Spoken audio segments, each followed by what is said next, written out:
And welcome to this episode of the Good Citizen podcast. It's my honor today to have Neil Hubacker all the way from New Hampshire. Neil, how are you today? Good, Josh. Thanks for having me. Well, Neil has become, I think he would share this, a friend and a colleague ministering in a similar spot that I am here in Indiana, but in New Hampshire. And I think for many Christians, especially in the Bible Belt, it is you can reach people with the gospel, but once you get into New England, like there's nothing to be done. It's just raise the white flag, especially in the arena of citizenship. But I love that you are faithfully representing the gospel, ministering there, and also pushing that which is true, good, and beautiful. And so, Neil, if you would share a little bit of your story. Also, I believe that New Hampshire is considered the most secular state. So, you describe a little bit about New Hampshire as well. For sure. Yeah. And I think, Josh, what you're referencing is, in 2016, there was a Pew Research poll, and it came out with New Hampshire as the least religious state in the union. So you're absolutely correct. But that's not a challenge that I've shied away from. I pastored a church in the North Shore of Boston from 2007 to 2016, and with a team, lead pastor there. And it was actually in that work as a pastor that I got really connected to culture and to work in the public sphere. When you go to plant a church, you go because you want to raise the water level of the gospel, if you will, in a city. So one of my first moves was to talk to the mayor and say, Mayor, here we are, church of about 150 young people. How can we serve? And because we took a posture of service, he invited us to shovel driveways for seniors during the winter or help them with leaves, leaf raking in the fall. That enabled me to have a relationship with the mayor and speak into some policy things. And from there, it just grew into inviting our candidates for city council and candidates for state rep and state senate to come and just speak to our church. I said, come, just for 3 to 5 minutes at the beginning of our service or at the end of our service, just share with us your vision for your ward or for your district. And I did that for 2 reasons. One is because I wanted, I wanted actually these candidates to see the church, to kind of say, hey, here's, again, in our case, we had about 150 young people. And I said, come and see the church. But also, I really wanted our church to get a vision for being engaged with civic life. So that's kind of how I got started on this journey of church and culture and state. I love that your background is a church planter, this kind of kingdom entrepreneurial energy. I really believe that's the heart of the Church Ambassador Network, would be in now 12 to 13 states, hopefully many more. But just so many of our colleagues have kind of that background, church leader, church planter, rather than the more traditional, oh, you were a party operative, So truly I know from getting to know you better, that truly is your heartbeat. I believe you're also involved as a school teacher for a time. And also in ministry. Yeah, you're right, Josh. Before leading that church plant, professionally, my background is in education and taught a couple of years middle school, about 5 years in a public high school, and certainly teaching in the western suburbs of Boston was cause for alarm in the sense of, my goodness, here's our next generation going through without a real witness to the gospel, and then B, with a misunderstanding, I think, of our country's roots, that was actually quite discouraging. But that's what motivated me, both as a church planter and then to be involved in this public sphere as well.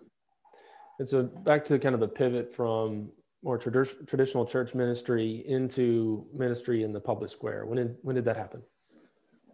Yeah, so that would be in 2018. I had transitioned out of pastoring the church. After 9 years, it was well on its way, had a successor. And my successor pastor was fit and able to do it. And the church still is thriving. But New England is a small world. And I was familiar with the Family Policy Council in Massachusetts called Mass Family Institute. The leadership there were friends of mine, and they had a sense of my gifts and calling. And so they connected me with Cornerstone in New Hampshire. And the thought of being the church engagement guy for a family policy council was actually a dream come true, because I'd seen a friend of mine do the same thing for Massachusetts. And I thought, I love this because I love thinking regionally. I love being connected with the body of Christ all across the state. And of course, I love the just this space, this cultural space of church and state is just so fascinating to me. And I just realized that it needed a place of faithful gospel witness. What I hadn't seen yet from the family policy councils was the gospel witness that I had really wanted. And my point being that, even towards my last years of pastoring, I would take days off from work just to go to the State House, to go to Beacon Hill in Massachusetts, because I wanted to connect personally with my state senator and my state rep. Now, oftentimes they would cancel on me, even though I would show up for the whole day, but I'd have a great time with their chief of staff. And I would take that as the divine appointment that it was, connecting with the chief of staff. But I just really felt, the gospel is about relationship, and I wanted relational connection with my state reps.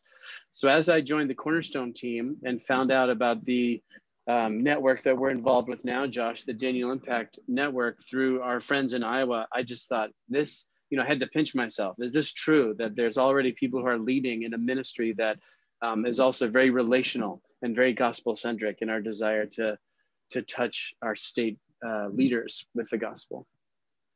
And just a reminder about how small New England is. I believe you were working for Cornerstone, which is the focus on the family affiliated ministry in New Hampshire, but you were actually living in Massachusetts at the time, if I remember correctly. So.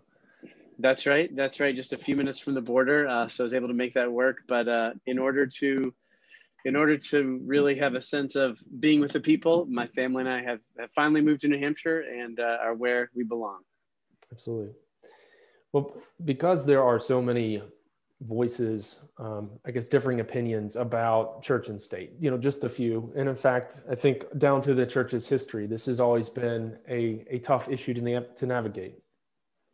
What are kind of the nuts and bolts of your public theology? As in kind of what's the role of the church? What's the role of the state? Don't have to spend much time there, but I always find that it's helpful for the listeners to kind of sense your public theology, where you're coming from. For sure. And so let me just be brief on the foundation and then maybe get to, I think, the central question that many believers are asking. Foundationally, Old Testament, we see these beautiful things that happens when the God man or the God woman gets near to the governing leader. Obviously we have Joseph with Pharaoh. You've got Esther with Ahasuerus. You've got Daniel with 4 different kings, and just God things happen. The pain points of the culture are really met with the power of God when God people get close to the government people. So beautiful picture that God paints.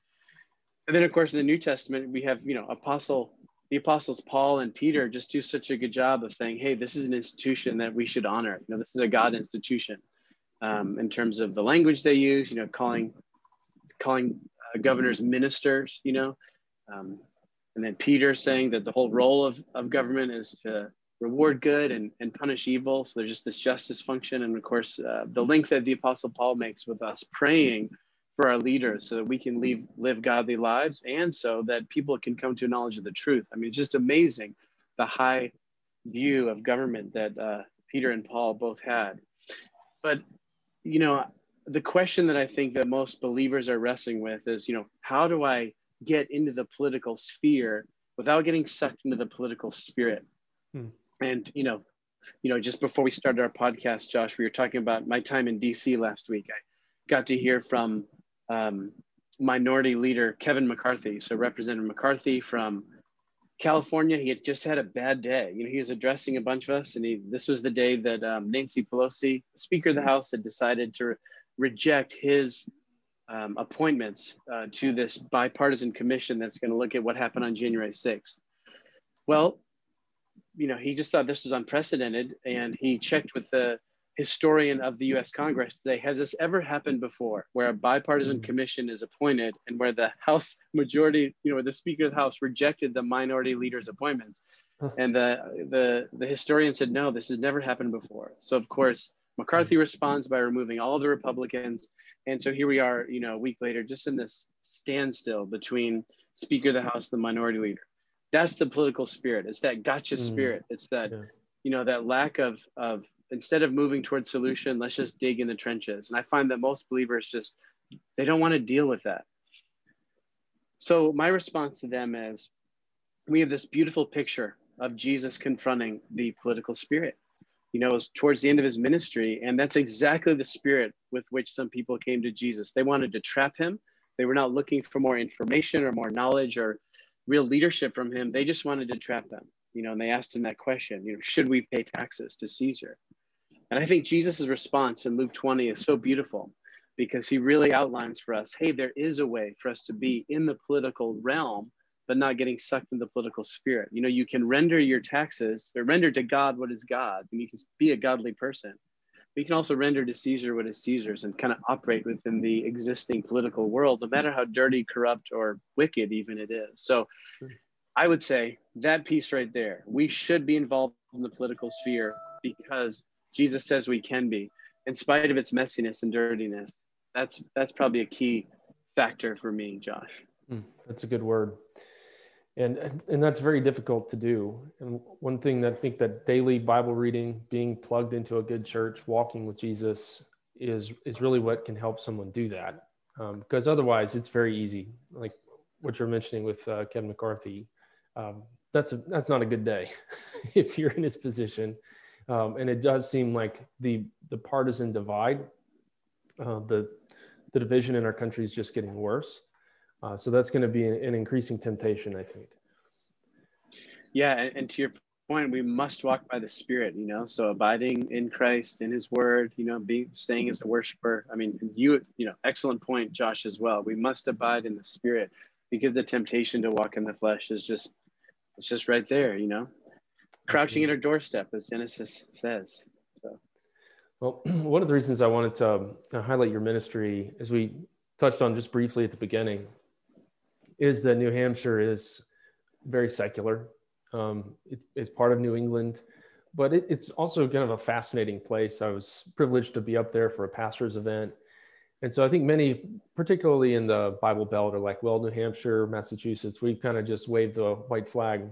But what's your experience in New Hampshire and the state of the church? I know what mine was, but I'd be interested in kind of your take on the state of the church in New Hampshire.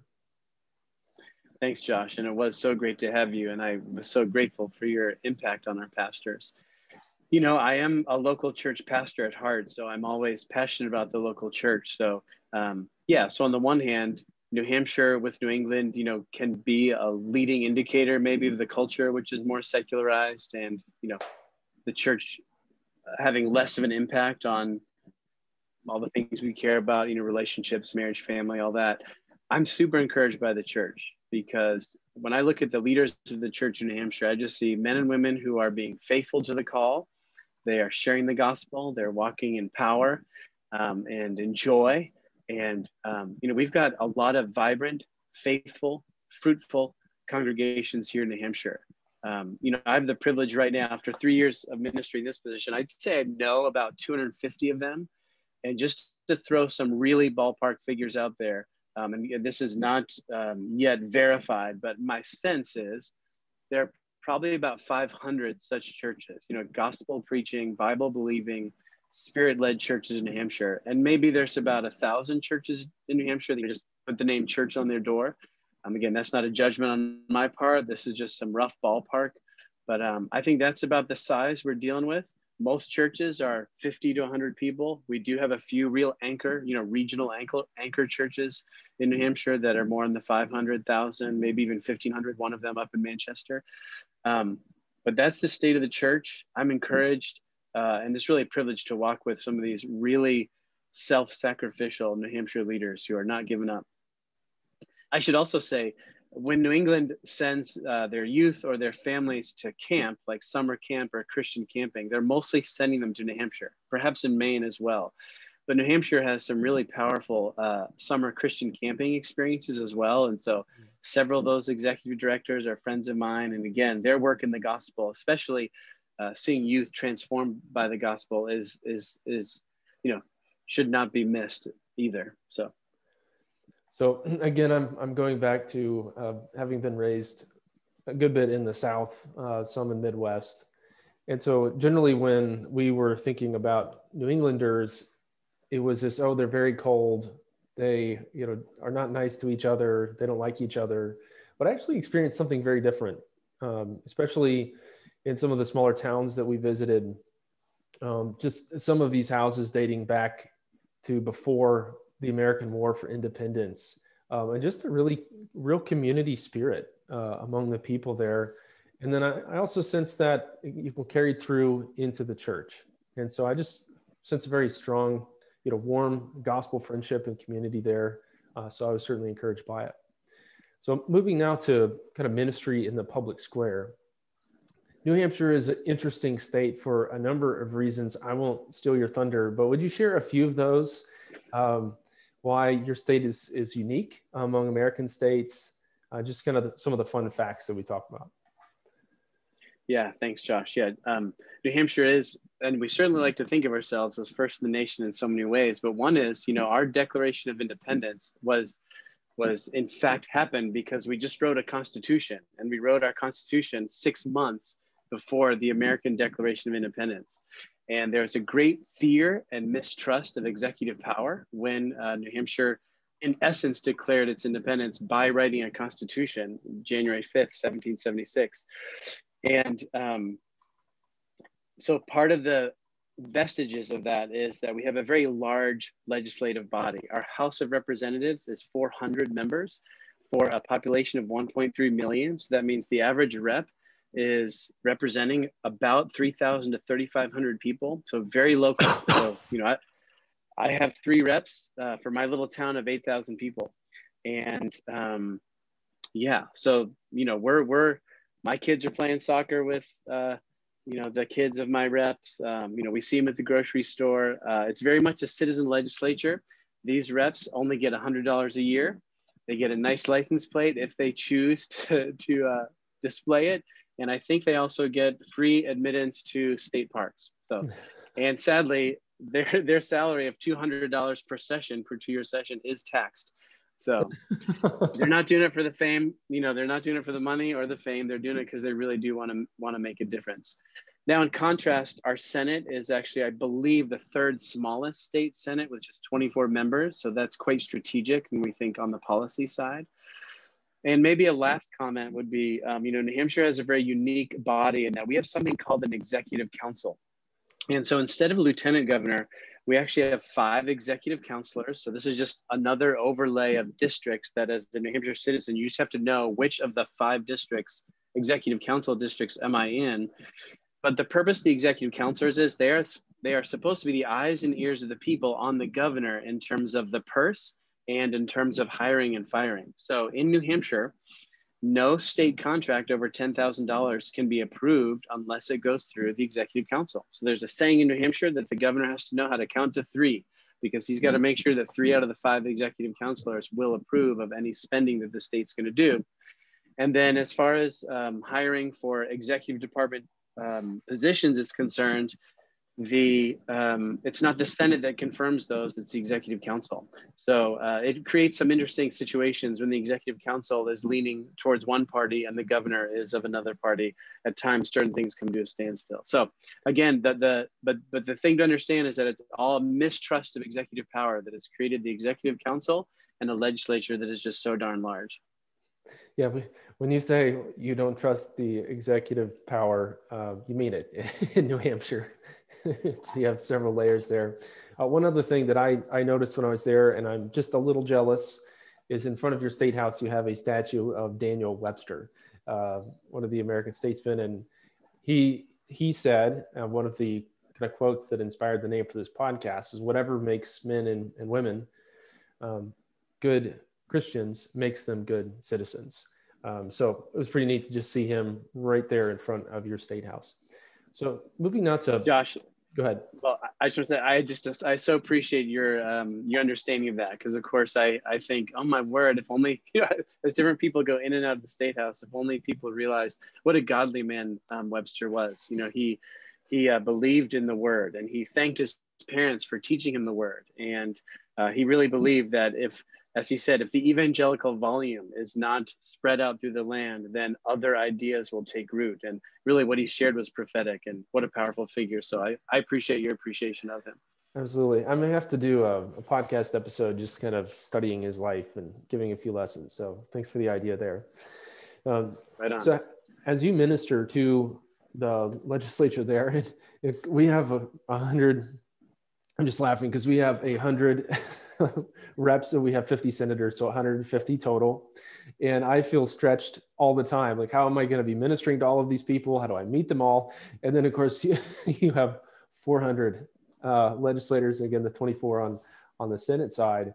My understanding is they don't have offices, they have lockers of some sort. So how have you ministered to elected officials, and especially during the pandemic? Yeah, certainly, Josh, because of the numbers, and like you've said, the reps have all of one, cubic foot locker that they can claim as their own in the state house. Senators do have offices in the state house, and three of them will share one staffer. But to your point, because of both the physical layout of the state house and because of the numbers, the strategy looks a little different here. And mirroring New Hampshire's decentralization, my strategy is also decentralized, where we do a lot more in-district meetings. We certainly do have a presence at the State House. I love spending, typically it's Thursdays, but one day a week where we just hang out at the State House, make ourselves available. There's a cafeteria there where you can just meet everyone if you'd like to. But it's an in-district strategy mainly. And then it's a real strategy of, Josh, one of the things you and I have been talking about with our peers is kind of the 10% mark, is be able to change the culture of an organization. So when I think of that, I think of, the main people that I want pastors to be connecting with are 5 executive counselors, because 5 is an easy number, the 24 senators. But then on that 10% figure, I try to target the 40 reps. If I can get 40 reps and on both sides of the aisle, so leaders on both sides of the aisle, obviously some committee leaders with the majority party, and then with the minority party, just some, becomes evident who the leaders are, who are influencing the minority ones. And that's turned out to be a good strategy. And on that, I can say I was really encouraged because during this last session, I learned of a group of 4 reps. So just 1% of the representative body, 2 non-ranking Republicans and 2 non-ranking Democrats who were seasoned, but yet non-ranking.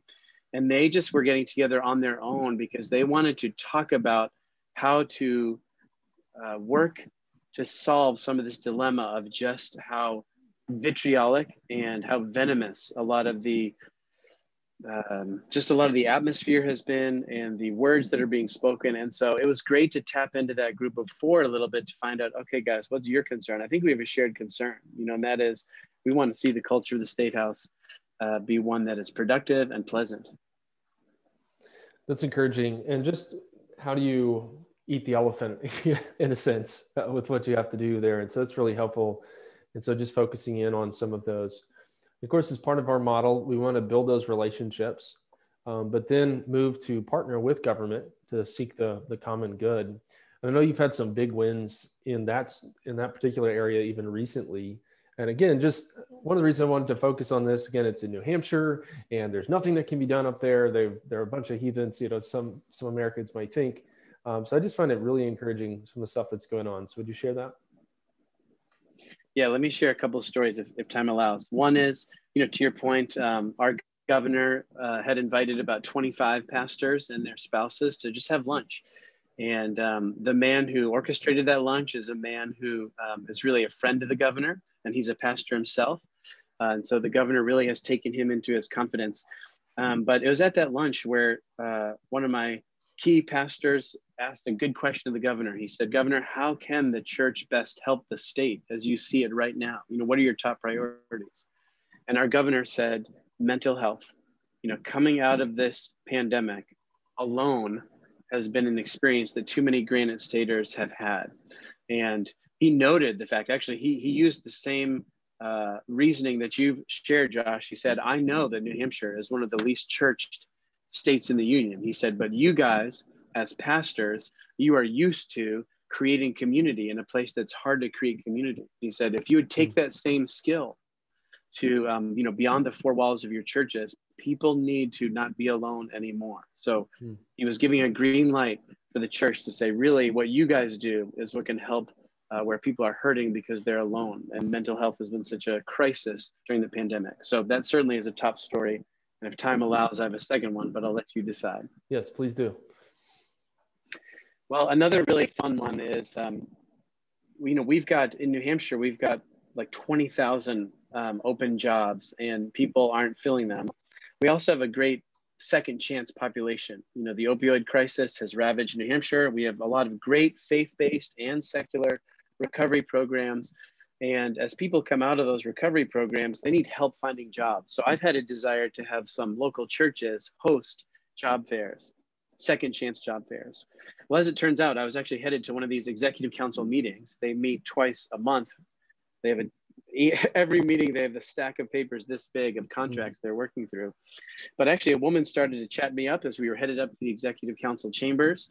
And it turns out that she is the commissioner of corrections in New Hampshire.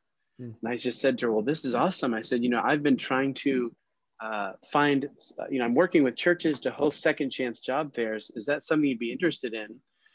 And actually I should say, previous to asking that question, I asked her, what are the biggest problems that the Department of Corrections is facing in New Hampshire? And she said, well, as people leave, as they get out of prison after serving their sentence, they need housing, they need mentoring, they need jobs. And I said, ooh, jobs. I said, listen, you know, I'm working on getting some churches to host second chance job fairs. Is that something you'd be interested in? She said, absolutely. So we're in touch. And as we start to roll those job fairs this fall, I hope that, I believe that the Department of Corrections will be a great partner with us. So Neil, as you are communicating with pastors, and I was just blessed by the number of pastors you're able to bring out to this event here recently. But as you're talking to them about this space, so engaging the church, to partner with government, to seek the common good, what are some of the tips of being able to successfully communicate that to them? Because again, a lot of pastors I don't want to touch this with a 10-foot pole. We're just not going to go there. And so what are perhaps some of the keys of being able to communicate to pastors and then mobilize them to come to events and to get engaged with you? Sure. Great question, Josh. And I think a lot of people came to our last event because of you and because of your book, just so you know. It was really great. Even despite Josh being there, they came to the event probably, but no, it was fun. I don't think so. Yeah, you know, New Hampshire is a small place, and so it is local. And so I think just authenticity, genuineness in relationship is key. You know, I perhaps I count it as a badge of honor that, you know, for example, I've got a pastor on the Seacoast who, you know, is on his own journey of what his public theology looks like, but he still asked me to preach at his church twice. So in other words, even though he's not where I am in terms of what I think the local church should be about when it comes to public theology, he feels safe enough to still have me preach and honestly preach messages both on public theology and just other messages that are more in line with where they're headed as a church.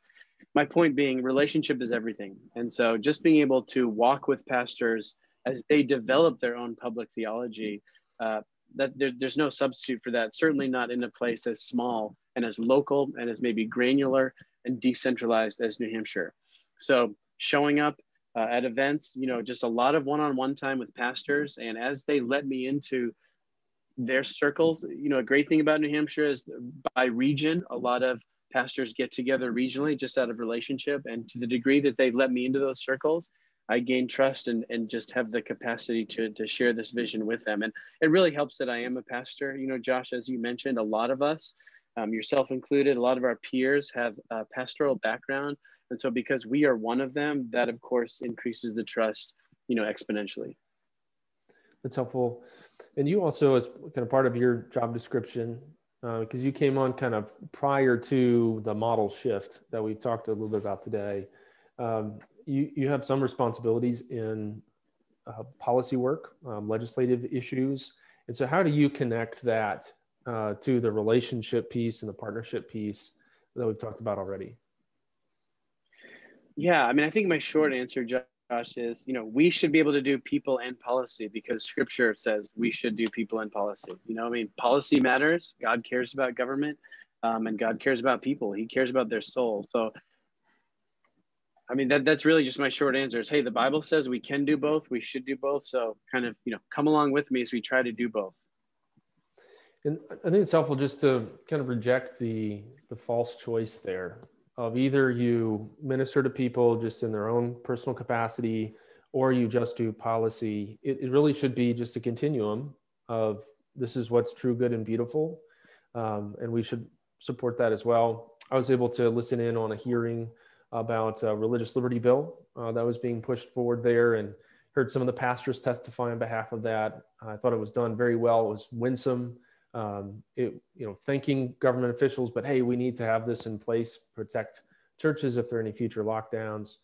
So I appreciate the spirit in which you do that. And perhaps that may be the most important thing for pastors to hear, is that you can do legislative work or promote something like a religious services are essential bill without being a jerk.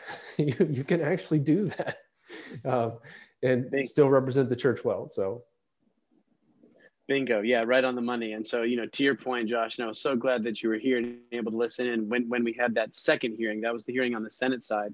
And it was on the policy side. It was such a proud moment. I thought, yes, to your point, pastors are being very respectful, but they're also being very passionate. Both the House committee and the Senate committee, they're both judiciary on both sides, that heard these pastors testify. They came away with a real sense of the Jeremiah 29 attitude that these pastors had for their community. They were seeking the welfare of their community in the middle of the pandemic. And so, as you've said, it's the spirit behind it, whether we are serving, whether we're speaking to policy, whether we are sharing the gospel with our legislators. You nailed it. The spirit is so key. So right on. Well, I don't want to stop you from giving any other stories. So any other recent meaningful moments or big wins there at Cornerstone? I'd say early on, I just had a real win relationally where I thought, this is exactly why I'm doing what I'm doing. And there was a meeting I was at up in the North Country, so a very rural part of northern New Hampshire that borders Canada. We were talking about the opioid crisis, and we were talking about how some of these church vans are just sitting in church parking lots all week. Why couldn't we use these church vans to help aforementioned second chance job seekers, guys who are coming out of addiction but are trying to get jobs but don't have cars, they don't have transportation? Could we use those vans to get them to work? And that was the conversation at the table. Great conversation, just on the partnership side. Everyone leaves except it's myself, and there are different members of the community, pastors who are around the table, but including a state rep. So everyone leaves, and then it's just me and a state rep sitting at the table. And this state rep proceeds to just, for no reason, no discernible reason, she begins to share just a lot of her personal story, and she begins to share a lot of her personal pain. And of course, I'm thinking, gosh, I'm standing on holy ground here. Here's someone letting me into their own story of faith and their own pain. And of course, I asked the representative, I'm a pastor. Can we please pray? And so we had a time of prayer. She was quite moved by the time of prayer. And even though this representative is someone who would not get any sort of accolades from Cornerstone as far as their voting record, this rep is always asking to visit with me in Concord and with some of our other staffers. And this rep actually also happens to be writing some really great anti-trafficking legislation. My point is, you asked earlier about how do we do people and policy? Well, here's a great situation where here's a rep who, policy and people are converging in the sense of, God is wooing her to himself. And at the same time, she's creating legislation that is totally in the realm of the justice that God desires, punishing evil and rewarding good, and especially in the realm of human trafficking. So I love that. And that's a story that we're hoping to replicate over and over again here in New Hampshire. That's awesome. Well, I kept seeing on license plates the state motto of live free or die. And so I think we're recovering the New Hampshire. Well, I did not know before today that New Hampshire had written a constitution before the Declaration of Independence. So I'm going to have to go look that up. That's a fascinating story. Yeah, January 5th, 1776. They went right past Declaration of Independence. They just went right to a constitution. Nice. Well, this has been great. If you had a billboard on which you could put a message to the broader kind of gospel preaching church in the United States, what would you put on it? Good question, Josh. I would do something like jump into the messiness of public life because Jesus jumped into the messiness of your life. Politics is messy because people are messy. It's not any more messier than the world that we live in. And so I just look at Philippians 2 and I see Jesus who emptied himself and took a form of a servant. And I just say, yes and amen. That should be the heart of the church as relates to the government sphere. We should empty ourselves, take the form of servants, roll up our sleeves. And it is messy. It's ugly. And I don't have answers for every situation. When we do dances of policy and people, it's very messy because the human soul is messy. But what's the alternative? If we don't enter into the messiness, we miss an opportunity to see God move. So jump into the messiness because Jesus, he's jumped into our messiness. Amen to that. Well, Neil, how can listeners learn a little bit more about you and maybe perhaps the Cornerstone website? I also know you have a couple different video resources. Would you mention a few of those things? For sure. You can visit us at, NH Cornerstone. So that's nhcornerstone.org, especially if you look at the Church Ambassador Network page, then you'll get contact information for me. And yeah, to your point, Cornerstone has a channel on YouTube, at least for the time being. We haven't been canceled yet. It could happen at any moment, and we're quite aware of that. But a lot of our video resources share some great stories. When we're dealing with some of these hot button cultural issues, we want to make sure that the human side is heard. And so we've got great stories of people who are coming out of all sorts of challenging lifestyles, post-abortive women who share their stories. So the Cornerstone YouTube channel is just a great archive of really powerful stories that help people understand why we arrive at the policy decisions we do arrive at, and because people are at the core of what we're doing. Amen. Well, and we'll link to those in the show notes. So Neil, we'll be praying for you up in the Granite State. Thankful for your example of ministering in a more secular state, but just seeing the gospel work regardless. So I'm just so encouraged by that. Josh, thanks so much for spending this time with me.